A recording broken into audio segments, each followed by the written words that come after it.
Magikarp is one of the worst Pokemon in Gen 1, not only because it has terrible stats, but because it's also in the slow level up group and it effectively learns no moves. Like, it learns Tackle via level up, but that's really all that it has. Add to that the fact that that attack stat is the second lowest in the game, only behind Chansey, with 10 base attack that is half the base attack of an Abra for reference, and the special and HP at 20 are also completely terrible, making this Pokemon incredibly frail in a normal solo challenge. However, Magikarp is also the weakest Pokemon that is legitimately available in Pokemon Red and Blue via the Old Man glitch, meaning it is the weakest Pokemon that you could ever get at level 255. And with such a massive level, it would kind of make sense that this Pokemon could just go through Kanto and start destroying everything. Until you remember that it doesn't learn any moves that can hit ghosts, and Struggle is normal type in Gen 1, so the second you come up against your first Channeler, the entire run is completely over, right? Well, there is actually a way in Pokemon Red and Blue to get a Magikarp that has different moves than just Tackle and Splash, and that can be leveled up over level 100, but it takes quite a bit of work to set it up. You see, if you remember at the end of the level 255 Alakazam video, we encountered a very special glitch Pokemon while trying to fight against Professor Oak using the Old Man glitch, a Charizard called M. And that Pokemon is part of a very special glitch in Gen 1 that allows you to effectively merge hybrid Pokemon. So in theory, you could take any other Pokemon in the game, merge it with the Magikarp, and create an unstable hybrid Pokemon that would be able to have the moves of one Pokemon while also having the sprite and characteristics of a Magikarp. And simply by merging Pokemon with different experience groups, you can end up in the situation where you have a Pokemon that can also be leveled up over level 100, though if you just get the Pokemon over level 100 to begin with, that also works perfectly fine.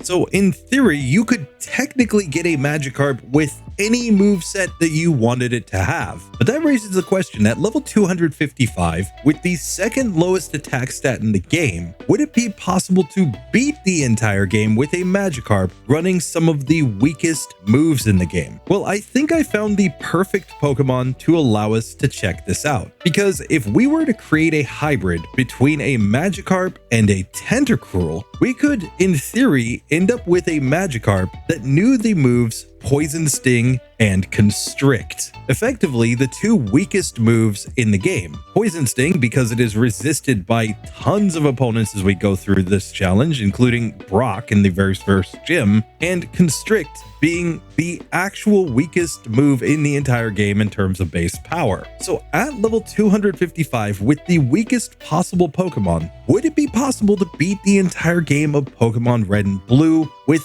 only Constrict and Poison Sting? Let's get into this and find out. So today, as we step outside of Pallet Town, Professor Oak's going to take us to the lab because he needs to do a little bit of research on just how strong level 255 Pokemon really are. And unfortunately, it seems like this was a different hack where I had made Magikarp have 255 base stats as well as being at level 255. So hold tight a second, I'm going to have to reset this. Unfortunately, this time we get a much better setup, looking far more proper. Rather than having 999 in every single stat, we instead come in at level 255 with only 96 attack. That's of course to go together with our 147 special and our 387 HP.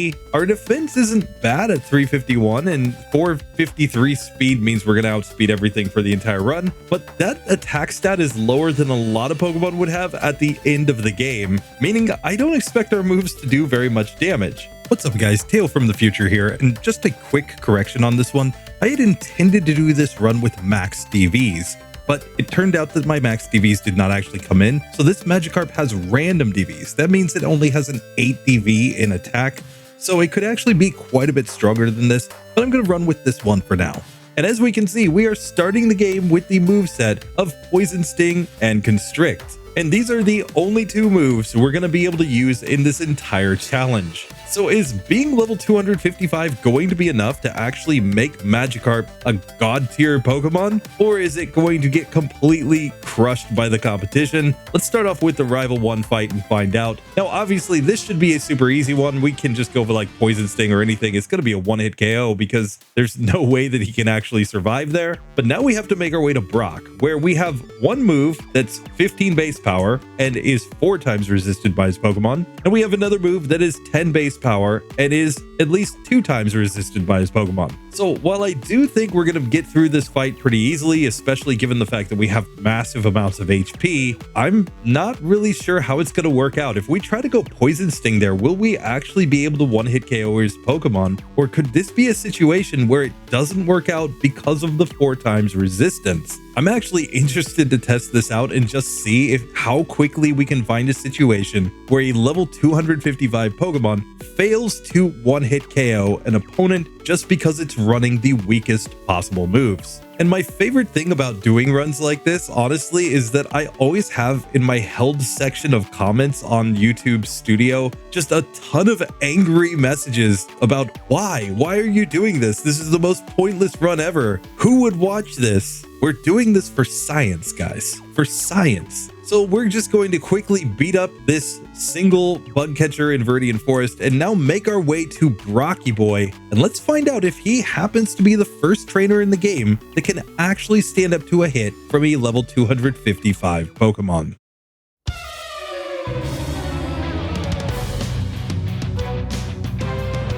So Brocky Boy attempt number 1, we go for Poison Sting right here, and it does not one-shot the Geodude. In spite of our massive level advantage, it takes 2 hits to knock that Pokemon out. He comes back with the Onix now. We get a critical hit that did 13 damage to the Onix. That is ridiculous. Considering the fact that we're at level 255 and the level calculates both into the attack stat and into the damage calculation, this is absolutely ridiculous. It is a 3-hit KO to knock out Brock's ace with the Poison Sting. And that, I think, tells us just how ridiculous this challenge is going to be. Consider that we did this run previously with a Weedle, but Weedle's attack stat is 3.5 times Magikarp's, and it has the same type attack bonus in Poison Sting, meaning that it was getting through Brock just fine. With Magikarp, on the other hand, running this move, which, as mentioned, could just be obtained by the Pokemon merge glitch from a Tantacruel, results in a situation where we cannot actually manage to one-hit KO even the first gym leader, and it took 4 minutes 16 seconds to get through that gym. That is ridiculous, all things considered. And now we're gonna have to move on to the game and find out if we can actually beat the game on minimum battles, in spite of the fact that we're at such a massive level. Opponents like Giovanni and Agatha could actually hardwall this Pokemon. We'll just have to find out. Now, fortunately, our moves do have enough PP that there's not really any reason to go and heal right now. We should generally be able to get through everything at this point with no real issues. So I'm just going to stick to minimum battles here.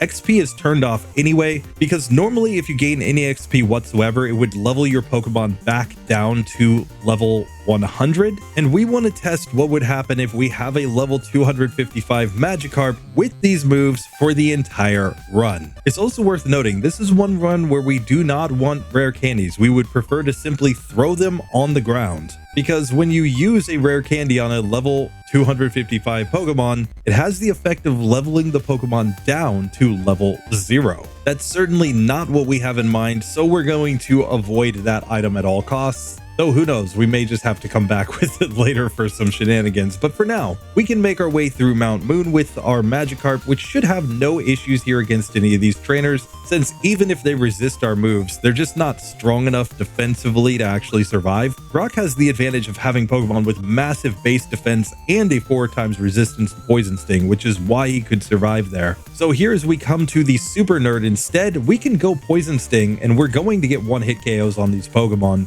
with no issues whatsoever, just because 2 times resistance is not enough to make up for the level difference. And with that, we will grab the Dome Fossil and make our way out of here, where it's time to now progress in the game towards Misty. I don't see any way that she actually poses any risk to us whatsoever in terms of like surviving a hit. If I had to guess, the next place where we will see an opponent survive a hit will be like when we get to Giovanni and Silph Co, but that's about it. So I figure, what the heck, let's just get straight into this fight and see how it actually goes.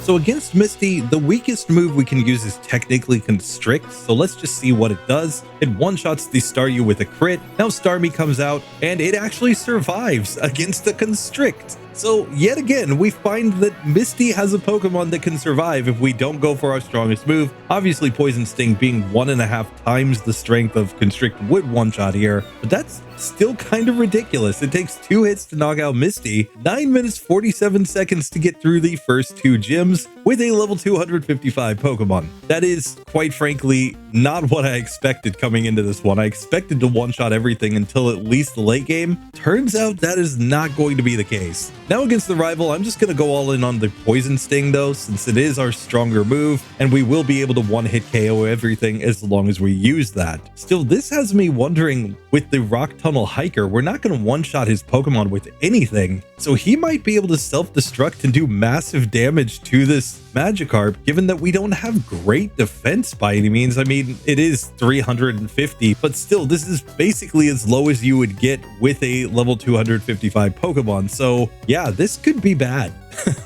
This could be really bad. On top of that, it's kind of worth noting that the fact that we didn't one-hit KO Misty is even after we got the badge boost in attack. So our attack stat is 12.5% higher than it was originally, now at 108 effectively. And that is what makes that even more surprising to me, that we couldn't one-hit KO in that situation. And now on the way to Billy Boy's house, of course, we've got to take on an Onix, which we have to 4-hit KO here. It does get poisoned, and then it goes for Bind, which just allows it to knock itself out. But that would have been a 4-hitter on a Pokemon that is only at level 17. So while nothing else on the way to Billy Boy's house is going to give us any troubles, it's still pretty shocking to find out just how weak a Magikarp using these attacking moves is. And I specifically wanted to use only physical moves with the Magikarp because I wanted to see how bad that 10 base attack would be in this situation, and it's far beyond anything I could have imagined. So as we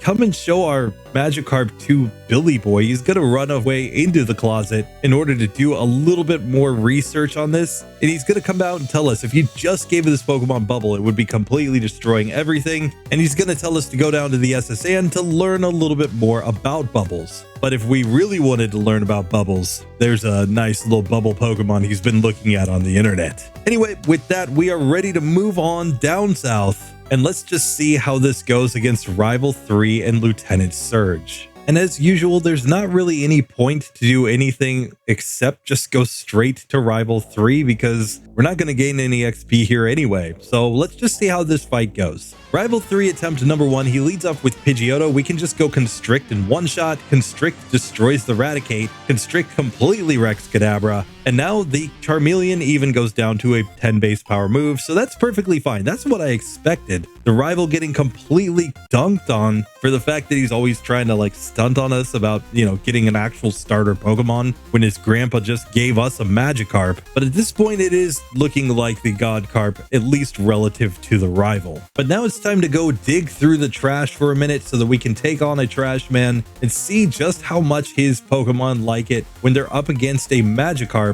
that is at level 255. I have this headcanon that Lieutenant Surge probably bullies the old man here in Vermilion City. So we're going to get revenge for him this time with a Magikarp that is legitimately OP and probably destroys Lieutenant Surge on the first attempt.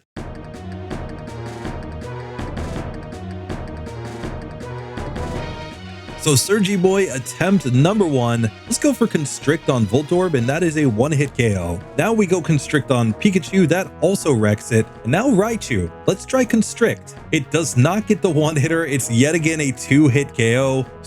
So far, we have failed to one-hit KO the ace of any of the gym leaders. Granted, we are using the weakest move there to see if it's possible, but it turns out that move power is incredibly important, even when you're at level 255. So it takes 16 minutes, 1 second to get through Lieutenant Surge. And now we can progress in the game towards Celadon, but this still probably isn't going to be great. Even Poison Sting is just neutrally effective when we get to Erika here, and when we get to Koga, we're going to be stuck using Constrict because Poison Sting will be resisted, and we're going to get another fight with Onyx on Giovanni's teams. Now, obviously, I don't expect to lose any fights at this point in the game, but it is a factor that we're going to at least take more and more turns to knock opponents out. So if you thought that just having a level 255 Pokemon would mean that you'd stunt on the entire game and never have any resets, I think we're going to prove by the end of this one that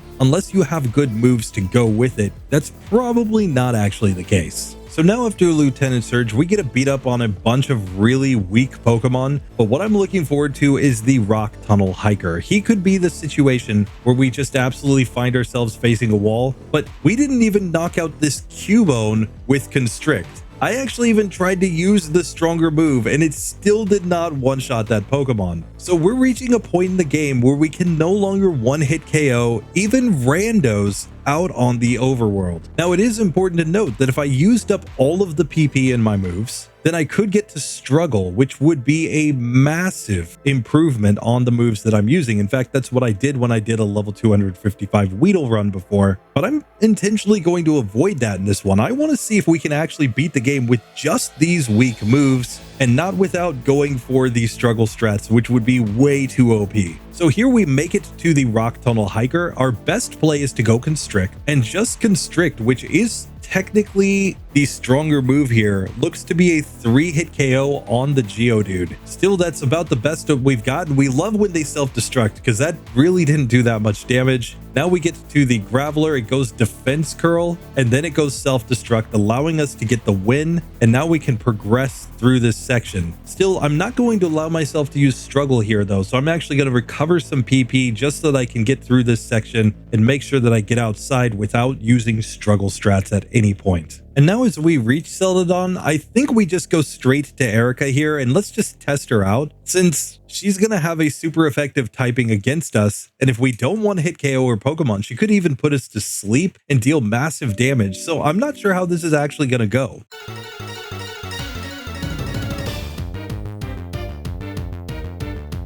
So Erika, attempt number 1, she leads off with the Victory Bell. Poison Sting is the stronger move because it's neutrally effective and it does not one-shot, and we get Razor Leafed. And it actually did kind of decent damage here. It's going to take 2 hits to knock that Pokemon out. Tangela comes out next. Poison Sting will one-shot that Pokemon. But now, again, the Vileplume, it does not get 1-hit KO'd. It does kind of decent damage. Still, it's just a 2-hitter to knock that one out, but we continue our streak of not 1-hit KOing the ace of any of the gym leaders so far. Every single one has been a 2-hit KO. Granted, this one we actually used the strongest move and still didn't get the 1-hitter. Pretty sure that Misty and Lieutenant Surge would not have actually stood up, but still, we can see yet again, we're not 1-hit KOing anything anymore. 20 minutes and 30 seconds to get through the Erika fight, and now we have to go take on the Rocket Hideout. Now, because this run is not using any XP, it's not really a situation where we have to go to the Rocket Hideout. Like, we could poke it all glitch and just get past it. The only reason I'm going to go to the Rocket Hideout is because of the fact that I want to actually see how we do against Giovanni in this challenge. As we progress, how much better his team gets against our Magikarp, in spite of the fact that we're always going to have such a massive level advantage on him. Because this is Pokemon Red and Blue. He's running really weak moves on his teams, but that still could be enough to actually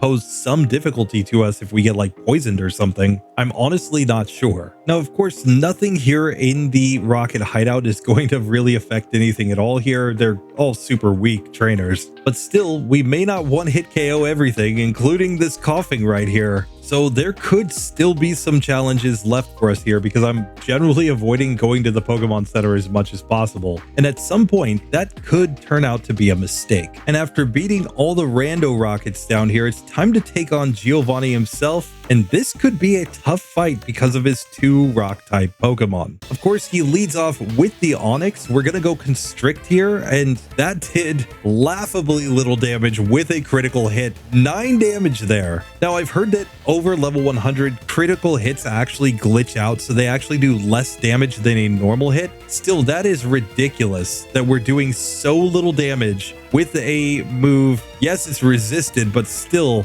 we have 230 levels on this Pokemon. And it took, what, 6 hits to knock that Onix out? Now we get to the Rhyhorn, and honestly, we might be better off if we can manage to poison it just to get some chip damage. But this appears, once again, to be a 6-hit KO. Finally, we get the Kangaskhan, and our strongest move, Poison Sting, only does about half, and it even survives the next hit. So it's a 3-hit KO to knock out even the Pokemon on Giovanni's team that doesn't have a resistance to our moves. That is absolutely ridiculous. I never thought that I would see that in a million years, a level 255 Pokemon that cannot one-hit KO even in a neutral situation. So now it's time to take on rival number 4. He's got the Pidgeotto out first. We do one-shot that Pokemon. Execute also gets wrecked by a Poison Sting. Now he's got a Gyarados. And we do not one-shot, but we do manage to poison it. It uses Dragon Rage, which doesn't look like it did very much just because of our massive HP. But still, that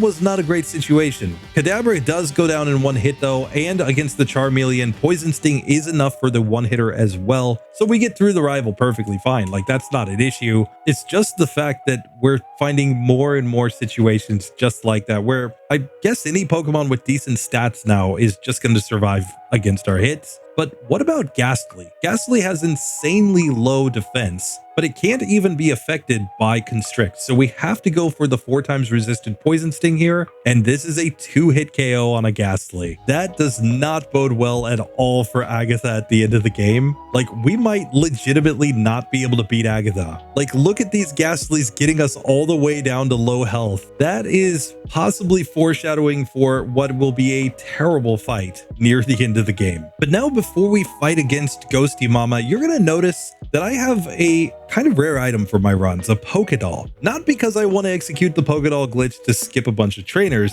but instead because of a comment I got from a frequent viewer, Pablo Neves, who mentioned a nice headcanon that I just had to appreciate on a video. That he believes that the reason that the Marowak is tamed by the Pokédoll and goes away is because the Pokédoll is a little doll of a Cubone. That was his headcanon, and by giving Ghosty Mama a little memento of her baby, that put her soul at rest. I really like that idea, so I decided in this one, I'm going to go ahead and just give the Pokédoll to Ghostly Mama to calm her soul. And for once, we're going to stop the violence against poor Ghosty Mama. So I'm just saying that we should start commenting down below that while yes, the Pokédoll glitch is a glitch, it's a glitch for the right reasons. Glitch for a cause, guys. Glitch for a cause. Anyway, we can get to the top of the tower and save Mr. Fuji, and he's going to reward us with a flute, something that we never thought that we would actually want, but he's going to guarantee to us that it's actually going to be useful, so we'll take it and move on in the game. And with that, I'm ready to make my way up into Silph Co, where I think it's time to try our hand at rival number 5. Obviously, there's no benefit to routing one way or the other. I mean, I guess we could beat Koga and get a badge boost in speed, but is that really going to help this Pokemon at all? I don't think so. We really just have to get into this rival fight and see how it goes, because we're not going to get any stronger than this. We already have the badge boosted attack, so I think that if this is like even borderline difficult here, that's going to be a really bad omen for things coming up, but let's find out. So rival 5 leads off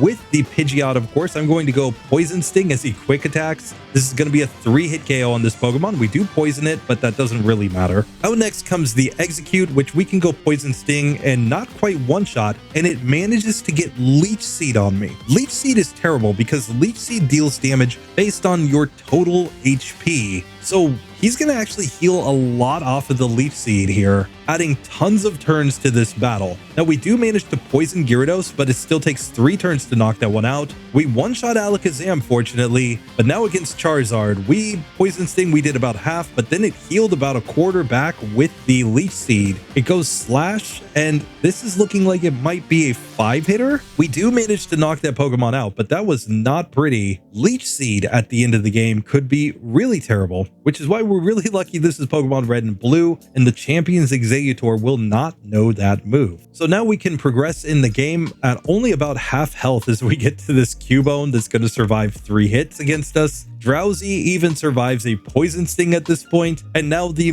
Marowak looks like a 4-hit KO. Unfortunately, we cannot use a Pokédoll on that one. Still, with that done, it's time to take on Giovanni, who clearly does not use Pokédolls, which is why we need a serious hashtag Pokédoll for a cause. And here against this Nidorino, it's a 4-hit KO on that Pokemon. Kangaskhan comes out next. This looks like a 3-hitter with Poison Sting as we have gotten poisoned. Rhyhorn comes out next. I really kind of want to poison this Pokemon. We are doing laughably little damage here. Like this is actually a problem with the poison on. We're going to lose this fight because we simply did not deal enough damage to that Rhyhorn. Fortunately, I saved after Rival 5, but we're going to have to refight the trainer before Giovanni, and then we're going to have to see how it actually goes against Giovanni himself. But healing before this fight is going to be required just because we deal so little damage, and we may need a run where we do not get poisoned to actually succeed. So Giovanni attempt number 2 now. We're hoping that he does not land Poison Sting, and this time he doesn't, so we don't get poisoned.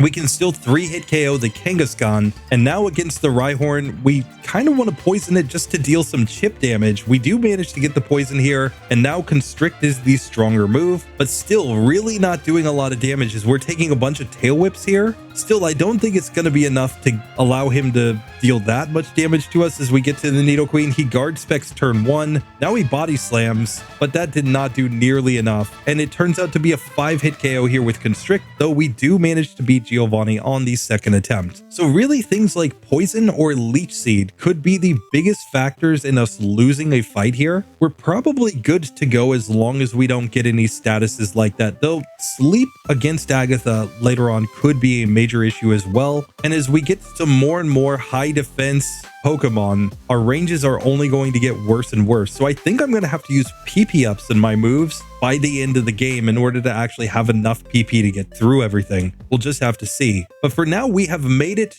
to Sabrina, and it's time to see how we do against her psychic types here. Obviously, they have low defense and they don't resist any of our moves, but I don't expect that we're going to one-hit KO anything at this point.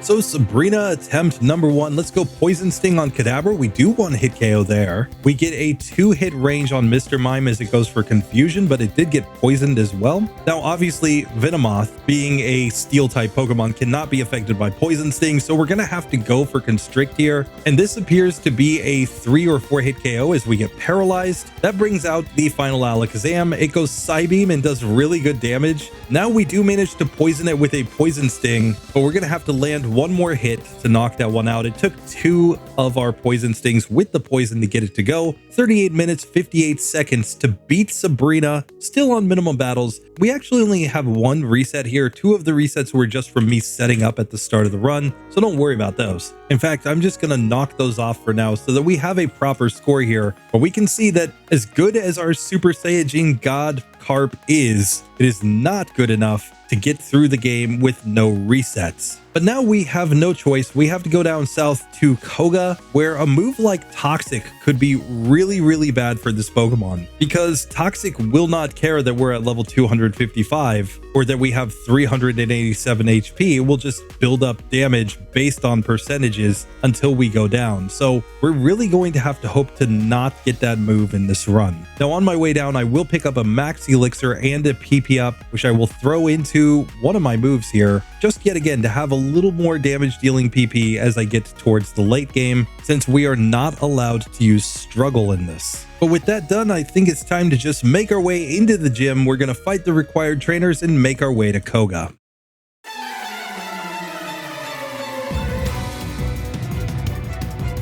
So now it's time for Koga himself. I'm going to go for the Constrict on the coughing, and that did like a quarter. We get poisoned here, but it's just normal poison, which is actually kind of good. We can get affected by Toxic later on, and Sludge is not going to deal that much damage. Still, the smoke screen could actually be really bad for us. Now we get to Muck, and he X attacks, and this looks like it's going to be a 4-hit KO, and then he disables Constrict, and he's using Minimize. So if we just miss enough times, we could actually lose here, and we're just missing everything. Finally, we managed to knock that Pokemon out, but the single smoke screen is still affecting things here as we try to 3-hit KO the second coughing. We only have 38 HP remaining for the final wheezing. He X attacks, and we're simply going down on the next turn anyway due to the poison, so we lose the first attempt against Koga. With that, it's time for round 2, and hoping not to get poisoned as early in the fight and hoping to have better accuracy luck here.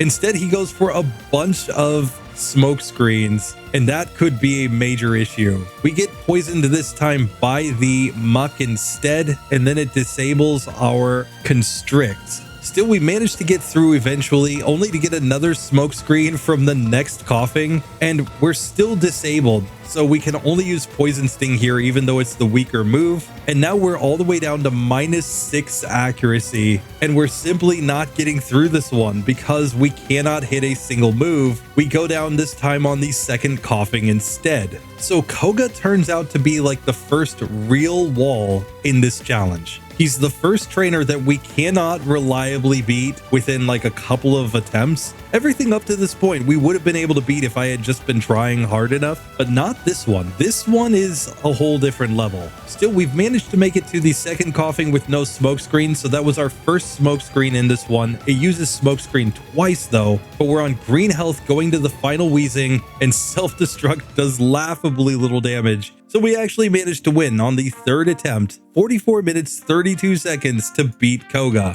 And it's really just because he punted at the end. If he was smart, obviously he would not use the move self-destruct. He would force us to actually knock out his Pokemon, which with the accuracy strats would be really hard for us to do. So clearly Koga needs a little bit of an upgrade to be truly as strong as he is meant to be. So we might have to have Koga be one of the next trainers in my little series of improving their teams, but we'll worry about that later. For now, it's time to get into the Safari Zone and get the items that we need to progress in the game, because it's time to go take on Blaney Boy. Now, fortunately, we don't have too many battles left in the game since we're running on minimum battles here. We've just got Blaine, we've got 2 randos inside of Giovanni's gym, and from there on, it's basically boss battles the rest of the way. Giovanni rivals 6, the Elite 4, and of course the champion, which is definitely good for us because the more battles that we take, the more likely it is that we're just going to find more situations like that Koga fight that we end up actually not being able to win due to the fact that we have such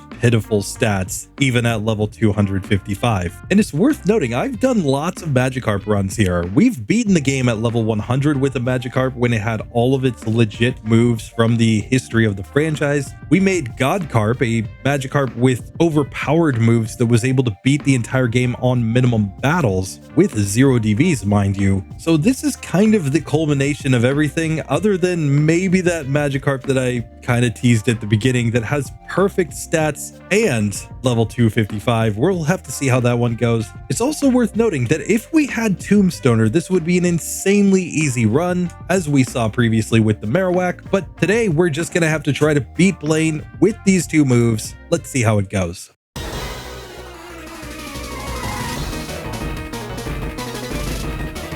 So Blaine, attempt number 1, he leads off with Growlithe. We're going for Poison Sting. This is going to be a 2-hitter, but he misses his attack, so that's perfectly fine. Ponyta's out next. We crit and poison it. He goes for the Super Potion, and now he goes for Tail Whip and fails, so we knock it out in 2 as well. Now Rapidash. This would be a 3-hit KO, even without him using the Super Potions, and now he growls to lower our attack stat. So we still 3-hit KO there, but that's not great to have our attack even lower than it normally was. We now have only 70 attack. This is ridiculous. Now we do manage to at least deal kind of decent damage here against the Arcanine, but then he immediately super potions it back. And yeah, this is only doing 24 damage against a level 47 Pokemon, and it is the strongest move. Now we poison the Arcanine, he heals with a super potion yet again, and he's going for takedown, which obviously isn't going to do much damage. The fact that we have at least decent defense here is what's saving us, and we managed to knock that one out on the first attempt. Fortunately, he doesn't want to use fire type moves against us because he actually has smart AI in this version. So we got through nice and easy, 49 minutes 57 seconds to beat Blaney Boy, and we're still on 3 resets up to this point. That also fortunately gives us a badge boost in special, which is purely defensive for us in this one. We're not going to learn any special attacking moves. Yet again, because I wanted to use the weaker of my 2 stats. But now it's time to get into the Giovanni fight, and this is another spot where he's going to have massive resistances against us. In Pokemon Red and Blue, 4 of his Pokemon are 4 times resistant to the move Poison Sting, and 2 of his Pokemon, the Rhyhorn and Rhydon, will also resist the Constrict. So we're going to be in bad shape here, I think. I think poisoning the Rhyhorn is the best way to go, and it's going to be the same for the Rhydon. So we're going to need to use a bunch of Poison Stings there, and on everything else, I guess we go Constrict and just hope that it's enough. And while people laugh at me for saving in situations where I should have a really clear victory, this is one where I think we absolutely have to save, because this will not necessarily be easy.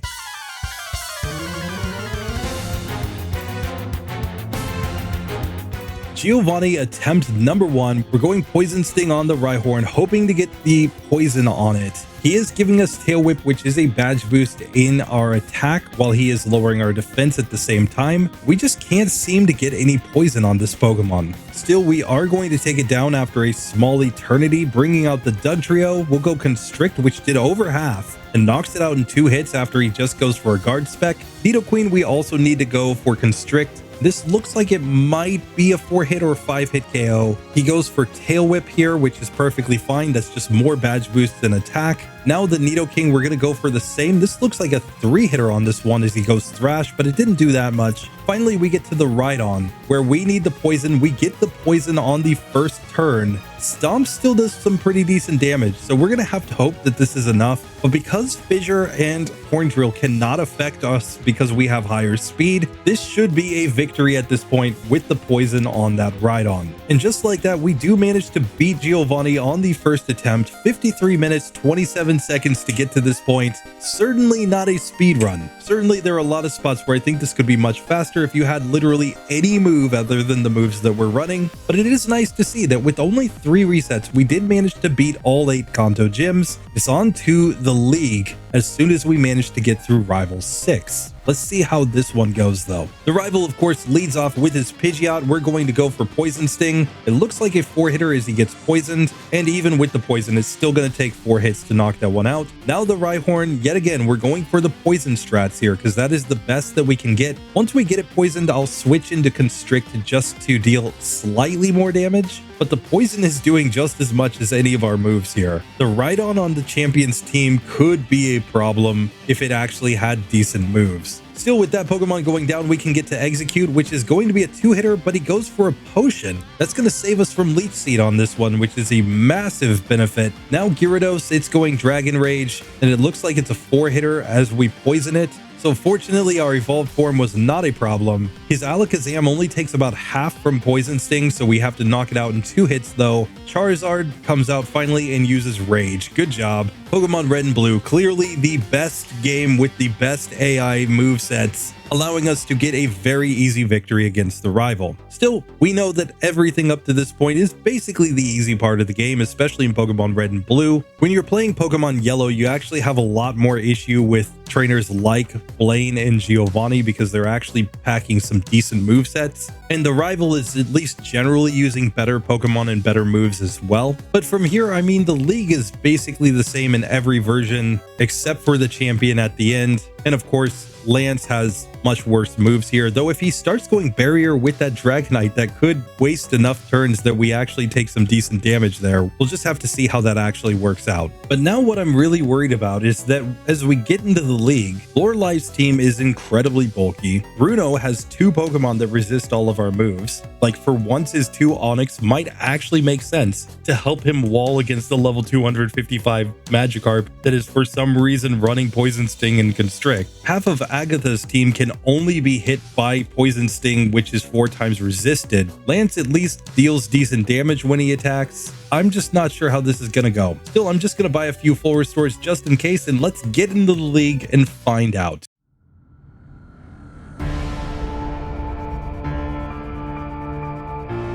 So Lorelai, attempt number 1 here. She's going to lead off with her Dugong. We are going to go Poison Sting. We actually managed to poison the Dugong, but that did laughably little damage, and we get a Growl lowering our attack stat as it now goes for Rest. And that could be a massive problem. If we just get our attack stat lowered enough, we might not be able to knock out this Pokemon before it just rests off damage. And sure enough, it goes for rest just before we would have knocked it out. It's just random. She's not actually like strategically using rest just before she would get KO'd. But the fact that she has so many ways to lower our attack stat here is a major problem. Now, if we get to the point of having to use the move Struggle, we will have to reset on this one because I've already said that Struggle is not allowed in this run. So what we need is really good luck with her just using like Growl and Takedown over and over again so that we can hopefully manage to knock her out before she rests. Here, however, we've used up all of the Poison Stings, so we only have Constrict remaining. And at this point, with so little PP and so little attack after all those growls, I just see no way that we're actually going to succeed in this attempt. And sure enough, we have run out of PP and go to Struggle, so we have to reset on that run. The first attempt against Lorelai completely failed. Let's try this one again though. Maybe we can get better luck against Dugong. And in the next run as well, it appears that we're not even getting through the first Pokemon. Now what makes this one really bad is the fact that she also has Super Potions. So when you do manage to get her on low health, she can just Super Potion to survive. We finally get an attempt where we knock her out on the 4th try, only to now get to the Cloister with basically no attack, so we're gonna have to poison this Pokemon to have a chance here. And that's basically our strategy the rest of the way, is to try to poison things to hopefully then be able to just whittle them down. And once they're poisoned, we will go into Constrict in order to just deal a little bit of chip damage as they go down from the poison slowly but surely. We are benefiting from the fact that the water types will not use water type or ice type moves against us. So for example, this Slowbro is completely free. It's only going to go Growl or Amnesia, but we're going to need to get Poison yet again because of that Growl strat. So I'm going to switch now into Constrict just to whittle this Pokemon down as it slowly takes poison damage. Now out comes Jinx, against whom we also do laughably little damage as it goes for Thrash. If it hits itself in Confusion though, that could help us a lot. We finally get the poison, so I'll switch back into Constrict because I want to save Poison Stings for the final Lapras, just to have as much PP as possible. We get through Jinx there with 20 PP remaining on our Poison Sting, so if we can just get poison here, we should have the win. Even with her Super Potions, it shouldn't matter, but we've got to actually land that move and get the poison. We finally get it, and now we can just spam the rest of our PP. It doesn't really matter what we use, because basically we're just hoping for poison to eventually knock her out. Being paralyzed is actually kind of good here because it just adds another way that we might not move for a turn, thereby preserving PP. And with that, we are in fact going to be able to make it through. We deal so little damage when we hit ourselves in Confusion that she couldn't even use Confusion strats to knock us out, and we beat Lorelai on the 4th attempt. Still, that was really not pretty. And we're now going to have to take on Bruno, who has 2 Onix that usually I would just sit here and laugh at. But in this one, we're going to need to poison those Pokemon to get through. So let's see Bruno at his most competent for once and see if he actually manages a victory against a level 255 Pokemon.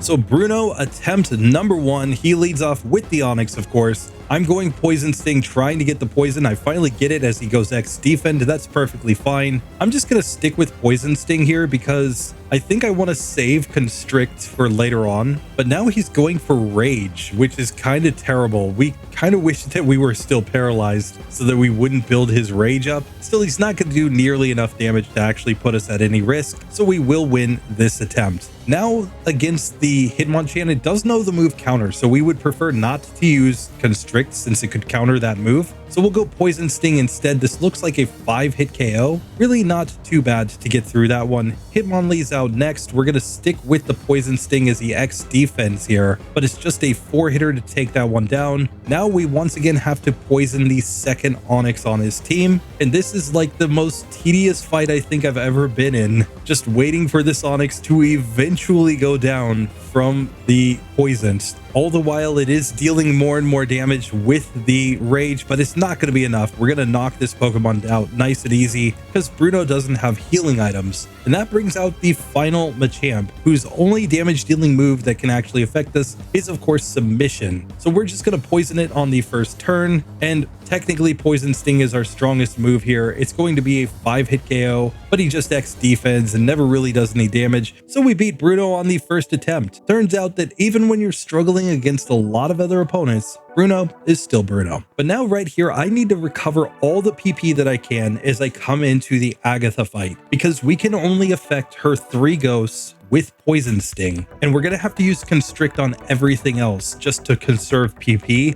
and even then this might not be enough. Let's get into it and find out.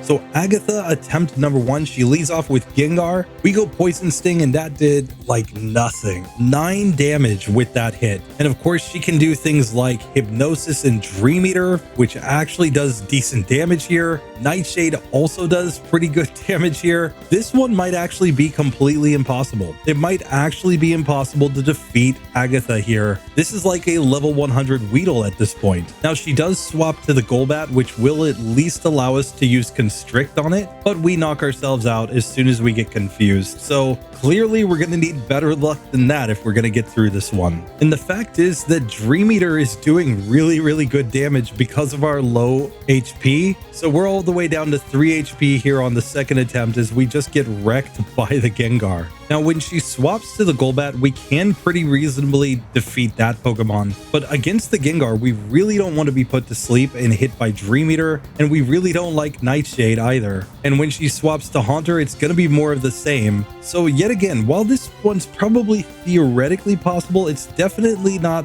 possible in a practical sense. And that is kind of the moral of the story with this level 255 Magikarp. Sure, it is strong enough to get through everything in the game up to this point without that much randomness, but we saw that Lorelei's Dugong poses massive issues for this Pokemon, and then once we get to Agatha, being level 255 does not just mean you're going to win everything when you're using the weakest possible moves. So officially, I'm declaring the level 255 Magikarp with just Poison Sting and Constrict dead right here at Agatha. Just put it underneath one of these gravestones since it is October now. But for the sake of completionism, we are going to test the Bubble strat, since Bubble was a legit Gen 2 event move on this Pokemon. And while we're already hacking things in, what the heck, let's hack in a move that is at least neutrally effective and using our slightly higher special stat and just see what that does for the ranges here. So now against Agatha, the obvious play is to go Bubble the whole way, and that with a critical hit, we did about a third there, but that was a crit.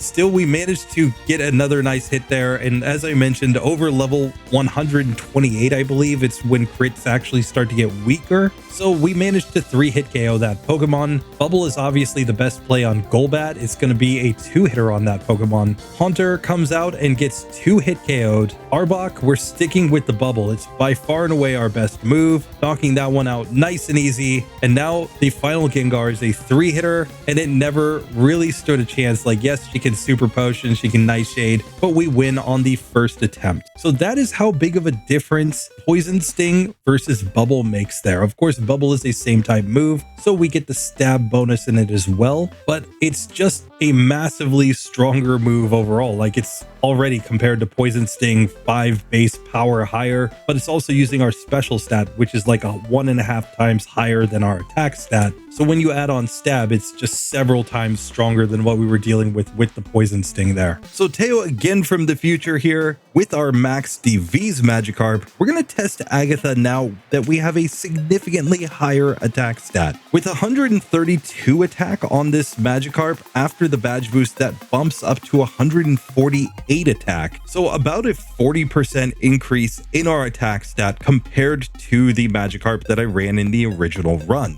On top of that, we have significantly higher special as well, and we have higher HP. So we can take more Nightshades, we should take less damage from things like Dream Eater, and we should be dealing more damage with our attacking moves. So let's just see how this looks against Agatha now, in spite of the fact that we're going to be using a 4 times resisted Poison Sting. So now when we use Poison Sting against this Gengar, it does 13 damage, which is a pretty big improvement from 9 damage, but still not enough that it's really going to be pretty here. This is going to take 11 hits to knock out this Gengar, assuming that it doesn't recover any HP via Dream Eater. Furthermore, Nightshade is still doing 56 damage to us here, so effectively we're just able to take one more hit from that move relative to what we could before, so it's not like this is going to be a massive improvement. Still, if we can get the right kind of luck, we might actually be able to knock out this Gengar and progress in this fight. It's obviously going to be very, very inconsistent still though. So here we lose the first attempt just on the first Gengar once it does manage to put us asleep and start using the Dream Eaters. So we need no sleep, not hitting ourselves in confusion, not getting a bunch of Nightshades. Basically, we just want her to use Dream Eater over and over again while we are awake. Certainly not outside of the realm of possibility for Agatha, but definitely not something that we can really bank on. So unfortunately, the DVs are not enough to save our Magikarp in this situation. The next question that we might ask though is, what if instead of adding Bubble, we just gave our Magikarp tons of vitamins? A Pokemon with no stat experience can use 10 vitamins in each stat. That's 10 in attack, 10 in defense, 10 in special, 10 in speed, and of course 10 in HP. So what I'm going to test is how this Magikarp would be if it were simply given 10 of every single vitamin, since that wouldn't require us to go out and take any additional battles of any sort. You could simply use the missing no glitch to duplicate the vitamins so that you could have 10 of each for this Pokemon. And here we will see that the stats of our Magikarp have absolutely exploded. We're up to 545 HP, so we gained over 100 HP from the HP ups here. We're up to 234 attack, 464 defense, 591 speed, and 285 special. So literally across the board, we added about 100 to all of our stats. That is because the way that stat experience works is it's the total amount of stat experience you have. It gets square rooted, divided by 4, and then multiplied by your level. And in this case, that has worked out with a level 255 to be about 100 points in every single stat. And now with 234 base attack being boosted up by Brock's badge to being over 263 attack, we're effectively nearly double the attack stat that we had previously, and we might just have a better chance of getting through here. So trying Agatha again with a Magikarp that has been pumped full of PEDs, we can now see that our single Poison Sting did 24 damage. So again, nearly double the amount of damage that we had done before, and at 24 damage here, this is more like a 6 or 7 hit KO on this Pokemon. She swaps to the Golbat, which we can hit with Constrict, and we can see this looks like it might even be a 3 hit KO, but with this sort of damage range, we're just going to have a much better chance of getting through here. Yes, Dream Eater, etc. will still do a lot of damage, but we also have a lot more HP and special to absorb that damage. So while it's still not going to look pretty by any means. It does appear that we're going to be able to knock out that first Gengar after she swaps back to it, and that's going to allow us to progress this fight. Still, this doesn't necessarily look like a fight that we're going to win consistently given how low our HP is getting. We do kind of like getting paralyzed since that means we can't be put to sleep and we can't be affected by Dream Eater though. Arbok is basically going to be a non-factor because of the fact that we have access to Constrict to just knock it out. And now when we get to the final Gengar, Toxic cannot affect us because we are already paralyzed. Dream Eater also can't affect us because we're not asleep. And Confuse Ray, while it could cause us to miss turns, is not necessarily going to directly damage us. So we're just hoping to avoid the Nightshades. 3 Nightshades here will be enough to knock us out. And our first hit with Poison Sting did 19 damage in this case. So this looks more like it's probably an 8 or 9 hit KO on this final Gengar. So we're going to need a lot of luck for it not to use enough Dream Eaters, and unfortunately we just knock ourselves out in confusion instead. Still, this definitely looks much closer to being possible, so I'm going to give this a few really good attempts before I go even further beyond. Still, after that last attempt that I showed where we got to the last Gengar on Agatha's team, I was never able to get back there with tons of resets at this point. So that raises just one last question. Could we get through Agatha if this Magikarp had the maximum amount of stat experience that is possible in this generation? 65,535 points in every single stat, effectively making it the single strongest Magikarp that has ever existed in history. Now, the way this stat experience worked in Gen 1 is not like EVs from later generations. You can actually max out every single stat by just fighting enough wild Pokemon or random trainers, plus pumping vitamins into your Pokemon. And with the absolute maxed out stats possible for this Pokemon, Magikarp ends up at level 255 with 604 HP, 293 attack, 522 defense, 650 speed, and 344 special. We can see that our attack stat took another massive leap here, with the stat after the badge boost from Brock being up to 329 attack. We can now survive more than 10 Nightshades from any of the Gengars here. And with the 344 in special and the 522 in defense, this is way stronger than any Pokemon that would ever get to the end of the game, period, in spite of the fact that Magikarp has terrible base stats. So if we cannot get through here, we can effectively say definitively that Magikarp cannot beat Agatha within any sort of reason, even at level 255 if it's stuck using only Poison Sting and Constrict. But let's get into this and find out. So now as we come back against Agatha, we can see that Poison Sting is doing about 30 damage per hit to this Gengar, meaning it's just a 5-hit KO now. Critical hits will reduce the amount of damage that we do because of the fact that we're at a level higher than level 128, which throws off the critical hit formula. But now this is just looking like a much more winnable fight because we can survive a lot more hits and we're doing a lot more damage when we hit our opponents. We did get Haze in this one, which eliminated our badge boosts in all of our stats, but we still managed to take down the Haunter. We're going to take down this Gengar pretty easily here. Arbok comes out, we can just go Constrict as it drops Acid, and now we get to the final Gengar, where our first Poison Sting in this one did 26 damage. So this is a 6-hit KO at this point on the final Gengar. We've got plenty of HP, so if we don't get terrible luck hitting ourselves in Confusion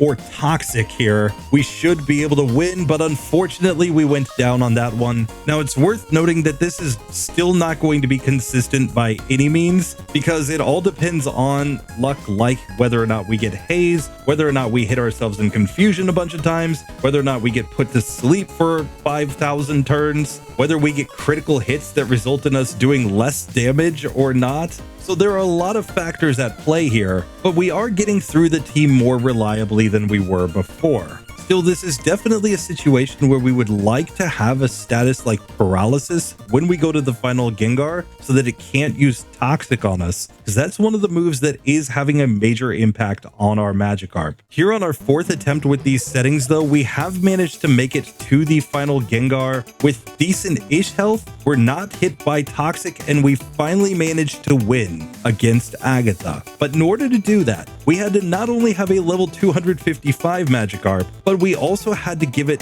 maxed out stat experience and max DVs, making it effectively the strongest Magikarp that could ever possibly exist. And that basically tells us at the end of the day that the Magikarp that I was using in the original run was effectively impossible to beat Agatha with. And now this raises kind of the elephant in the room. Typically with a Pokemon over level 100, the second that you fought a single battle with it, the second you even fight a single Pokemon with it, it would level down to level 100, basically as the game tries to recalculate its level based on the actual level of the Pokemon. So while you could catch a bunch of Pokemon and then glitch them and then pump them full of vitamins, you couldn't catch a bunch of Pokemon, glitch them, pump them full of vitamins, and then go grind a ton of battles against just random Pokemon to max out your stat experience. That would not actually be possible, except that there is another case of the merge glitch, whereby fusing your Pokemon with something that has a different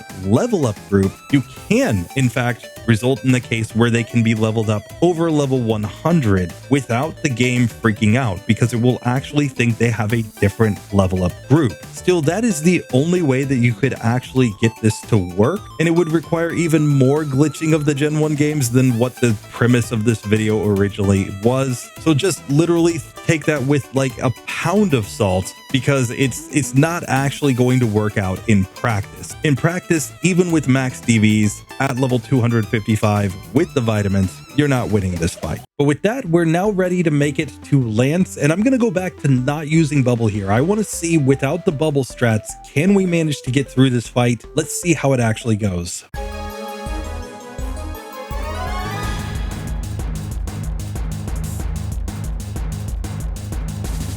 So Lancey boy, attempt number 1 on Gyarados. I'm just going to go Poison Sting. We poison it turn 1 as it goes for the Dragon Rage. And now it Hyper Beams, but that didn't do that much. It has to recharge as well. So that's just going to give us some extra turns, but he is going to Hyper Potion here with his Pokemon, and that could be a problem. Still, we are going to get through the Gyarados with about half of our HP remaining. We get to Dragonair, which does decent damage, but we still manage to knock it out in 4 hits. Dragonair number 2 also is doing pretty decent damage, and he Hyper Potions on this one. Still, we should be able to get through, provided that he doesn't go all in on attack. Now we get to Aerodactyl, and this is a Pokemon that resists everything except Bubble would be super effective. But like I said, I'm going to try to go no Bubble here, so let's see what Poison Sting does. It does like nothing. So obviously Bubble would be the play here, as it's just doing a lot of damage, slowly chipping us down, and we lose on the Aerodactyl. Still, that could be a matter of ranges. I'm going to give this a couple attempts before we give up and go back to Bubble strats. Now, we really kind of wish that we had Dragon Rage here. That would be such a massive upgrade.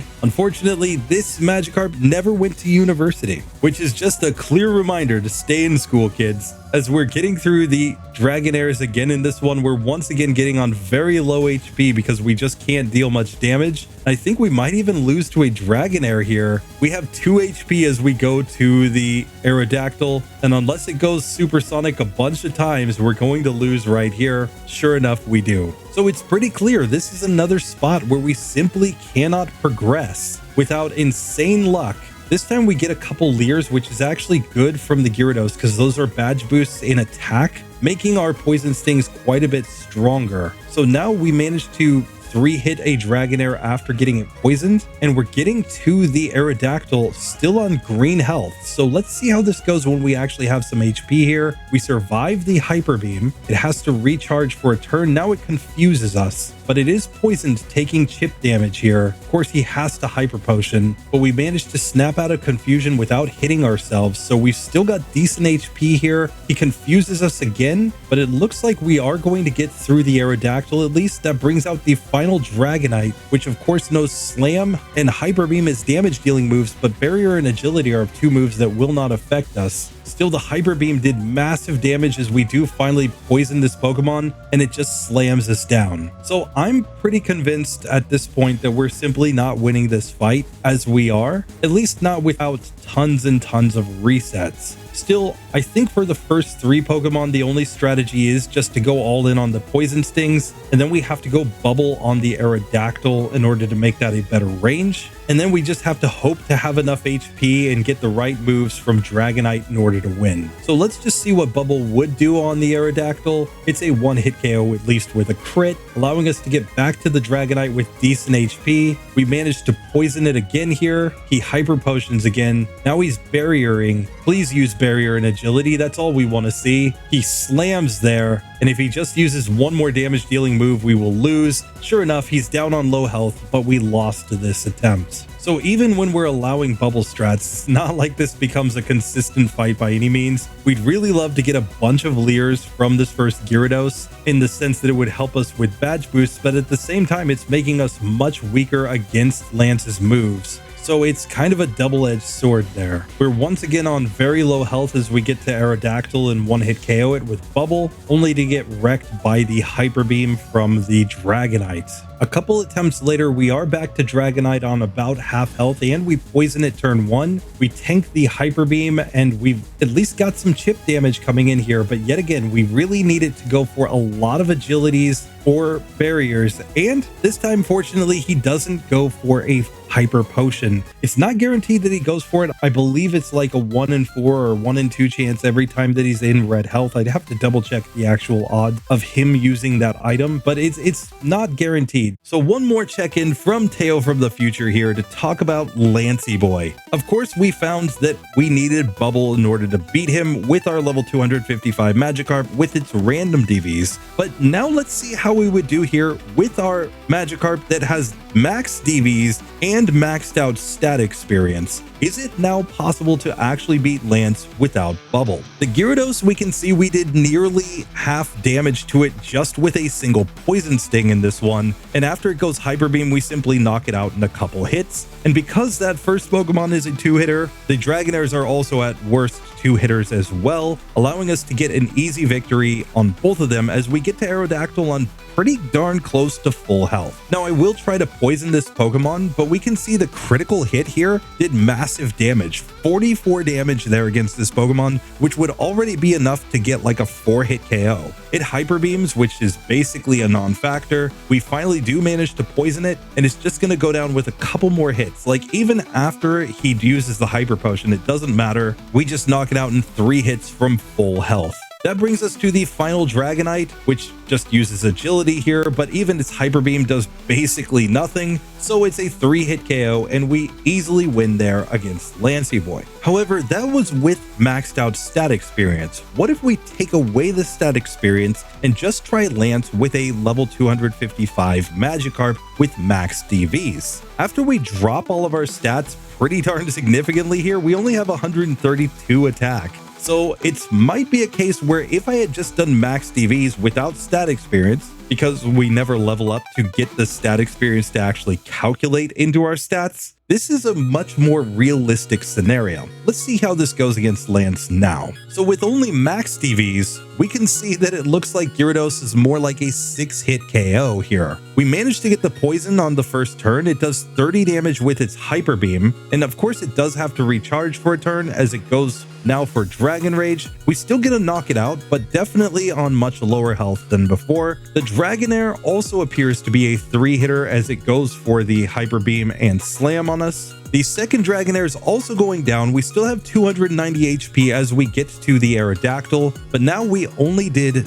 25 damage here, so this would be a 7-hit KO at this point. And when we get a crit, we do even less, so that's really not what we want to see with this Pokemon. 3 crits in a row. Still, we do finally poison it, so we are going to at least get a better range here, but this is still not looking pretty. However, barring some really bad luck, it does look like we will at least get through Aerodactyl, taking us to the final Dragonite. We poison it on the first turn and do 34 damage. Its Hyper Beam didn't do that much, So maybe if we can get the luck for him not to heal, we could have a chance here. And sure enough, we get that luck. So just on the second attempt, we did manage to beat Lance. We were on low health though, so this is definitely not going to be consistent, but you would really only need to have max DVs in order to beat Lance with a level 255 Magikarp using only Poison Sting and Constrict. Bubble would not be required. Still, our attack stat, like I said, is about 40% higher just from having max DVs versus the 8 DV in attack that we had in the original run that I did, which is a pretty massive difference in stats. DVs can be completely broken in these solo challenges. Stat experience is obviously even more broken given the fact that if we had maxed out stat experience, it would like 3x our stats with a level 255 Pokemon. But at the end of the day, Magikarp really just needed max DVs for everything other than Agatha, at least up to this point. But let's check in on the champion. So we managed to actually get through, but it took a ton of attempts and we did have to use Bubble on Aerodactyl to make that one work. Still, with that done, we are now to the champion. I'm going to recover all the PP and go ahead and use the full restore. We got to have everything that we can possibly manage here as we get into the champion fight at 1 hour and 22 minutes.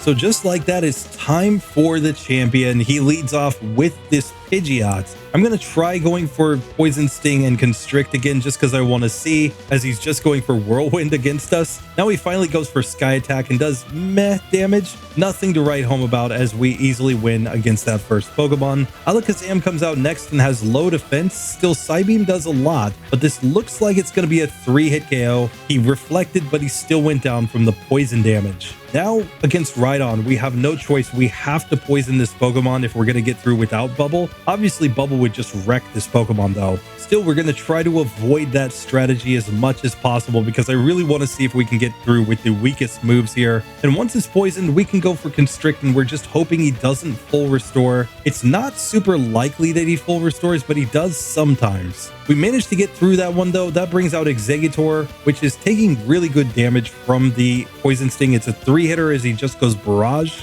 So we get through that Pokemon as the Gyarados comes out. It goes Leer the first turn, Leer the second turn, giving us some nice badge boost glitch here. And then a Dragon Rage as he gets poisoned, allowing us just to knock him out. We've made it to the Charizard. We poison it on the first turn. He goes for Rage, and I think that's all we actually need to be able to beat the champion. And he goes down on the first attempt. So we prove in this one that the champion is basically on par with Bruno. He's the only trainer that we actually managed to beat on the first attempt other than Bruno in the Elite Four. So yeah, our rival, he's officially Bruno tier. Everything else, though, was a massive wall for this Pokemon. Like I said, I would consider this technically to have been a fail on Agatha, but it is interesting to see that by giving Bubble on Agatha, you can make that fight pretty darn consistent. She's taking a lot of damage there, but then in the next fight against Lance, Bubble isn't really useful until you get to the Aerodactyl, and the rest of the way you're really hoping for poison. Bubble's still probably about on par with anything else at that point, if we're being perfectly honest, since it's only 2 times resisting